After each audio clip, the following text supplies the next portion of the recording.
Hi grade 9s, here is the third and final video for the Unit 6 Day 2 work.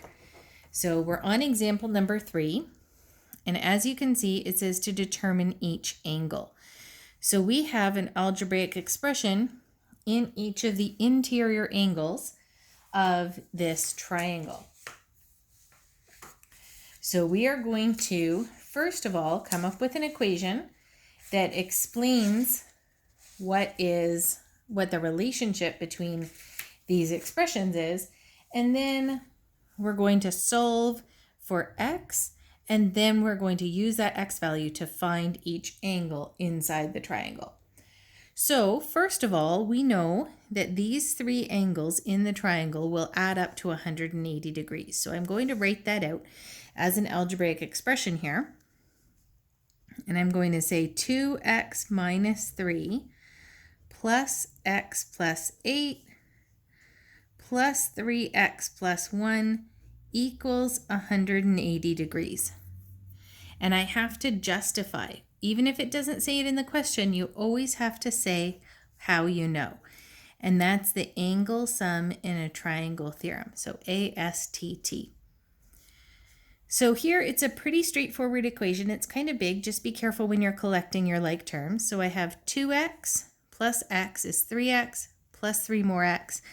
I get 6x, and then minus 3 plus 8 is 5, plus 1 more is 6, plus 6 equals 180. Going through the steps to solve here, we get 6x equals 180 minus 6. So 6x equals 174. We're going to divide by 6 on both sides. And we get x equals 29, and then units at the end show that you're measuring in degrees. So that's only part of this question. We've solved for x, but now we need to figure out what each angle is. And that's a really good check to do to be sure that you've actually solved correctly. So I'm just going to simplify to use each of these three expressions and sub in a value of x equals 29. So the first angle, 2x minus 3, it's 2 times 29 minus 3. 2 times 29 is 58 minus 3, so that one would be 55 degrees. The next angle, I'm just kind of going around, but the order doesn't matter here. X plus 8. So here's 29 plus 8, or 37 degrees. And then the last one, 3x plus 1. So 3 times 29 plus 1. 3 times 29 is 87, which is 88 degrees when we add the 1. So we could do also a check. Once we've found each angle,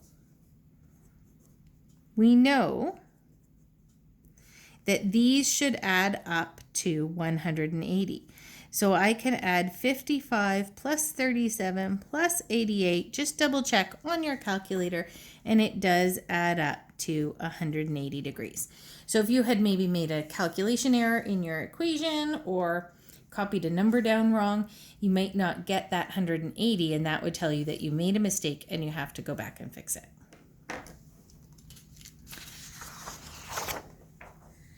(3b) is sort of similar here.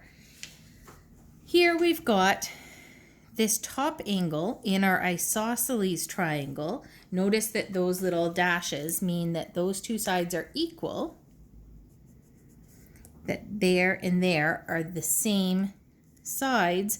So that means that this angle here and this angle here must be equal to each other.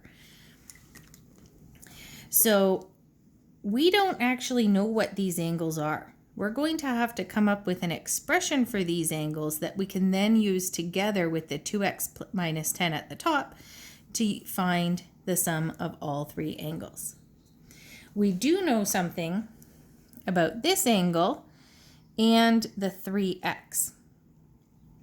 I know that 3x and this angle would add up to 180. So that this angle would be 180 take away 3x, because they have to add up because of the supplementary angles. So I'm going to label this 180 minus 3x, and my justification is a supplementary angle theorem. I also know that this angle has to be the same as this. So I'm going to label that as 180 minus 3x. And this is the isosceles triangle theorem, that these two angles are equal. So now I have an expression in all three spots, and I'm going to do really basically what I just did in the previous example to solve for the x variable. So I'm going to list out my angles. 2x minus 10 plus 180 minus 3x plus 180 minus 3x equals 180 degrees. And the justification here is ASTT. So whatever the rule is that you're using, you put in brackets after your expression. So I have a bunch of like terms over here. I have 180, I guess I'll do my x's. 2x minus 3x is negative 4x. Then negative 10 plus 180 is plus 350. And that's equal to the 180 on the other side. Solving for x here, I'm going to keep going. Negative 4x equals 180 minus 350. So negative 4x equals negative 170. We're going to divide that out. And x equals 42.5 degrees. So that's the value of x, but that doesn't tell us the angles in the triangle. So just like the last time, we're going to have to go back and substitute this value in to each of these expressions. Although I suppose these two are the same, we only have to do that once. So 180 minus 3x, 180 minus 3 times 42.5. And 3 times 42.5 is 127. 180 minus 127.5. And then when I subtract that from 180, I get 52.5 degrees. So these two angles here are both 52.5. I can do the 2x minus 10. So 2 times 42.5 minus 10. 2 times 42.5 is 85. Minus 10, we get 75 degrees. And then just like last time, I'm going to do a check here. If your two angles in the bottom of the isosceles triangle were both 52.5 and the top was 75, does that add up to 180? So I'm going to do 52.5 plus 52.5 plus 75. And just as a double check, yes, it does. That's 105 plus 75 is 180 degrees. So my check works out. My last example, number 4 here, we have a circle and there's some lines or radiuses drawn out here. And this is going to hopefully call attention to you guys to the different ways that that isosceles triangle can come up. Now the trick with this one is to notice that if you have a circle, that the distance from the center to the edge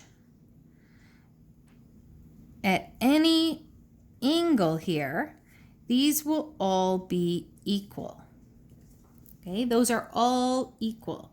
So that forms two isosceles triangles. If it's helpful to you, you can redraw those isosceles triangles separate from this picture. So I'm going to label an X and a 40 degrees, and then I'm going to redraw the other isosceles triangle, just add a different angle with the Y and the 30 degrees. Now the difference between these two questions is important, and I've drawn them a little bit crooked, but if they were drawn properly and you could see that they're equal sides. Now if these two sides are equal, it's these two angles that are equal, okay? It's not X is 40, it's these two angles are equal, and then X would add up with the two 40-degree angles to make the 180. And in the other diagram, if these two are equal, this angle here is the same as this. So it's a different situation whether the X or the Y is one of the two equal angles or if it's the third angle that's different in an isosceles triangle. So here, first of all, I would label this with the ITT. I'm going to put a 40 degrees in there and just label that ITT because I know that this is an isosceles triangle and I know that that third angle must be the same as the 40 because they're the ones across from there. Now, if we take the three angles that we've got labeled there, we know that X plus 40 equals 180. And the rule for that is ASTT. So again, justify and justify. Whenever you use a rule, write it down. So I get X plus 80 equals 180. X equals 180 minus 80. So X equals 100 degrees. And this is actually a good note. This angle in the diagram does not look like 100 degrees, does it? But these diagrams are not necessarily drawn to scale. Go by the numbers that are labeled in there and don't expect that it's going to be exactly drawn to scale. Okay? The other one, I'm going to do a very similar thing for this one, but it's going to be solved a slightly different way. So here, I also have an isosceles triangle. So I'm going to label the third missing angle and just put a note of how I did that. ITT for the isosceles triangle theorem. Now, we're going to make another equation using the three missing angles in a triangle. And I'm going to say that y plus 30 equals 180. And again, if I'm adding up the three sides in the three angles in a triangle, that's ASTT, angle sum in a triangle theorem. Simplifying out this equation, I get 2y plus 30 equals 180. I need to bring that 30 over to the other side. 2y equals 180 minus 30. 2y equals 150. And then divide out by 2. So y equals 75 degrees. So that's my two variables. I've found my x and I've found my y. You guys are now ready to start on the homework. There is a handout that's linked in the Google Doc of the unit outline, and that is your homework for today.